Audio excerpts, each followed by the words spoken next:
আজকে এখানে চলে গেছিলাম বন্ধুরা, ভাবলাম তোমাদের সাথে একটু শেয়ার করি। এখানে গেছিলাম যেন ভিডিও করতে পারিনি, হয়তো একটু একটু করে নিয়েছিলাম। তো এখানে গেছিলাম, কোথায় গিয়েছিলাম পরে জানাবো যদি কাজটা হয়ে যায়। আর দেখো পাশে যেখানে গেছিলাম পাশে একটা বিশাল শাল বাগান, তো শাল বাগানটা দেখে নাও। তারপরে আমাদের খাওয়া দাওয়া হয়ে গেছে, ওখান থেকে চলে আসবো। এখন চলে আসলাম ডবকার, সবের থেকে বড় ডবকার সবের থেকে বড় গোপাল মন্দির। দেখো আমরা খাওয়া দাওয়া করেছি, দিকে অল্প ভিতরে ঢুকিনি, তো বাইরের থেকে অল্প ভিডিও করে নিয়েছিলাম গোপালের। তো ভারতবর্ষের ভিতরে সবের থেকে বড় গোপাল গোপাল মন্দির। তো এই গোপাল মন্দির ভাবলাম একটু দেখে যায় বাইরের থেকে, তো একটু দেখে গেলাম।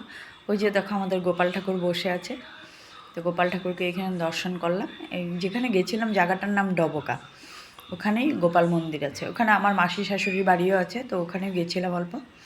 তারপরে এই যে চলে আসলাম আমাদের সব কাজকর্ম করে, এখন আমরা বাড়ি যাচ্ছি। তা আমি বাড়ির পাশে এসে গেছি। দেখো বন্ধুরা, আমাদের বাড়ির পাশে নাম সংকীর্তন হবে আজকে, অধিবাস সব রেডি হয়ে গেছে, সাজানো টাজানো হয়ে গেছে। তো অধিবাসও প্রায় হয়ে গেছে, আমি তো আসতে পারলাম না, কালকের থেকে আসবো আর কি। তো দেখে নাও তোমরা, খুব সুন্দর ডেকোরেশন করেছে। আজ তো অধিবাস, কাল থেকে 4 দিন হবে, বৃহস্পতিবারে লাস্ট, মানে শুক্রবার সকালে শেষ হয়ে যাবে। টাটা বন্ধু।